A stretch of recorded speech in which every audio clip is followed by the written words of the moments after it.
In patch 3.25, Settlers of Kalgur, I covered the seismic shift in the metagame for Path of Exile's defences following the huge overhaul to melee in that update, which saw changes to damage taken as and endurance charges amongst other things. But these changes didn't only affect melee, of course. They impacted pretty much all character builds no matter where they were located on the tree. Following those changes, the usage of the Grace and Determination auras drastically declined after they were nerfed to account for the addition of new high-end base types that have much higher base defenses than what was previously available. In addition, physical damage taken as was no longer as prominent due to a lot of sources being nerfed or removed entirely, which meant that naturally, right side and top side builds suffered the most from this set of changes, struggling to find enough mitigation against physical hits outside of the Trickster, which was able to build incredible amounts of raw effective hit pool. Meanwhile, for those left side builds that were prominently made up of melee slam setups, the changes benefited these builds the most. They didn't previously rely on damage taken as for physical mitigation, only using it in small amounts to improve their armor effectiveness. But the big change here defensively was of course endurance charges, which now provided elemental damage reduction in addition to the PDR that they already provided. The importance of this change cannot be understated. Endurance charge stacking quickly became the go-to way to tank up on any left side build, combined with the charge mastery for increased charge duration to be able to consistently maintain those charges. These builds were gaining massive multiplicative damage reduction for both physical and elemental damage. Now that was patch 3.25. Fast forward to patch 3.26, Secrets of the Atlas, and the defensive meta has shifted once again. This time the initial changes to core systems in the update were much less significant, but the addition of many new powerful unique items, combined with mercenaries, some ascendancy changes, and the new rune grafting mechanic has had a massive impact on how players are building out their defenses. So let's begin with those top side builds. As I mentioned before, the changes in patch 3.25 really shafted the defenses of these setups in particular. They now received much less total defenses from Determination and Grace, and they often couldn't afford the attribute cost of equipping the new high-end armor and evasion base types, whilst they also lost the Defiance banner scaling for armor and evasion.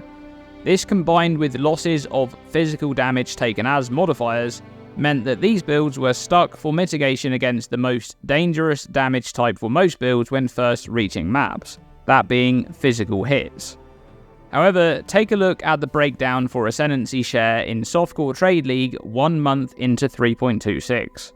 And you'll notice that 3 of the top 4 ascendancies are all top and right side builds, that being Trickster, Occulist and Elementalist. Let's take a look at the Trickster first, which finds itself as the most played ascendancy again in 3.26, despite significant nerfs this league. The Trickster was nerfed in several ways in 3.26, from the defensive scaling of Escape Artist being toned down, to the damage scaling of Polymath taking a big hit, all the way to build-specific nerfs like Lightning Strike being heavily nerfed, and Ephemeral Edge losing 25% of its scaling. These changes combined have had a large impact on the scaling of Ephemeral Edge attack builds that scale defenses and offenses by simply focusing on stacking energy shield. But to put it bluntly, the nerfs weren't enough. Lightning Strike has been replaced with the Transfigured Smite skill, and whilst Ephemeral Edge's damage scaling was cut down, this particular build has benefited from one of the most broken mercenary interactions in this league. That being, of course, the usage of Doryani's prototype for absolutely ridiculous damage scaling. This combination has meant that Trickster builds can focus on stacking energy shield more so than ever before. Any concerns for damage go out of the window once Doryani's prototype is factored in, and it's not uncommon to see Tricksters with 25,000 energy shield or more, even after the nerfs to Escape Artist. However, there's more to this puzzle, but before we get there, we also need to bring the Occultist in, a breakout ascendancy this patch following 2 massive changes. The Occultist is just behind the Trickster in terms of ascendancy popularity 1 month into Softcore Trade League, Now, the Occultist Ascendancy itself received a change to Vile Bastion in this patch, which makes maximum energy shield be increased by chance to block spell damage. This is significant scaling for energy shield, and it allows you to scale 2 defenses at the same time, but alone it's unlikely to be enough to compete with the Trickster's Escape Artist, even after the nerfs. Then there's also the runegraft for increased global defenses at the cost of reduced attributes, another key addition into scaling energy shield. But more important than that, enter Whispers of Infinity, a new unique amulet which is an exclusive drop from the new Pinnacle Atlas bosses. This amulet not only grants a ridiculous amount of flat energy shield, but it also makes skills cost energy shield instead of mana or life, forming the basis for one of the builds of the league, Forbidden Rite of Soul Sacrifice.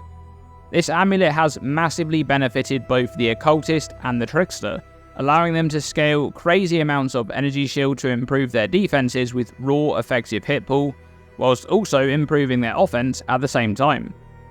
Notice that the 2 most popular setups this league are essentially doing the same thing. For the Occultist, it's energy shield stacking to scale damage with Forbidden Rite of Soul Sacrifice, and for the Trickster, it's the same but to scale damage with Ephemeral Edge. Both of those setups are scaling raw effective hit pool, which provides their basis of defense against those physical damage hits amongst any other incoming damage. Contrast that to the left side builds that are often stacking a lot of different mechanics to heavily reduce damage taken. Anytime that offense and defense can be scaled with the same stat, it's going to be very powerful, and this is an example of just that. But what about the Elementalist? This Ascendancy likely received the most impactful changes of any of the Ascendancies this league, and the most interesting thing about the Elementalist in patch 3.26 is that it really is the jack of all trades class. The generic scaling that this Ascendancy provides with golems can benefit a huge number of builds, and you can notice this in the impressive skill usage breakdown right here. Just look at how many completely different builds there are, from Eviscerate Ignite to Herald stacking Blade Vortex, Stormcall, the list goes on, and within these builds are a ton of different defensive setups. The Eviscerate builds, for example, path all the way down the left side of the tree, picking up block and sometimes endurance charges and armor.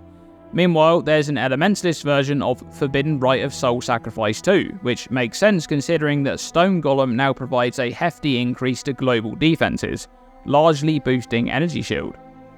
Now, in a sea of topside builds, there's the Chieftain and the Berserker, and whilst the Berserker has sharply fallen off over the duration of the league following being the most played Ascendancy by far in week 1, the Chieftain has only risen in popularity. So what's going on there? Well, the Berserker had an incredibly powerful league start with Volcanic Fissure of Snaking or Earth Shatter, 2 builds that are incredibly strong out of the gate. But while the Berserker is able to keep up offensively with other classes, defensively it really suffers, even with the change to Defy Pain. So you can see that in week 1, both the Trickster and especially the Occultist are played significantly less. And this makes sense because the popular builds for those classes require good gearing, and in the case of Forbidden Rite of Soul Sacrifice, that build wasn't even known yet because the Whispers of Infinity amulet hadn't been unveiled. Then as the league progresses and these things are found out, players are moving off of Berserker, they're ditching the weak defenses for a much sturdier setup in either the Trickster or the Occultist. You can see that the Elementalist remains a constant at 9% play rate throughout, but the Chieftain climbs a bit from 7% to 9%, and whilst many Chieftain builds started as Righteous Fire on week 1, a lot of them have transitioned into cast when stunned setups by week 4, with 60% of Chieftain builds using the Blood Notch Immutable Force combo. But what about the less popular Ascendancies? Well, there's the Hierophant, and as expected, Archmage is still very strong, and those builds are still able to build very strong defenses thanks to significant mana stacking combined with mana before life mechanics. Then there's the Champion, which before this league began, I expected to be one of the most popular Ascendancies. That was before we knew of any of the new unique items, but we did know about the Fortitude change to always provide your maximum fortification. However, one of the things we didn't know about is GGG heavily nerfing the drop rate of the Celestial Brace to just 1% or less in 3.26. And this change hindered the availability and accessibility of one of the most important items of any of the planned champion builds. Now with that said, the 1000 or so builds that are using the Celestial Brace are enjoying a return to form for the champion. Fortification stacking like it's 3.14 all over again. And defensively, this is completely ridiculous. Some of the setups have 40 or more stacks of fortification, along with a bunch of endurance charges and armor and evasion.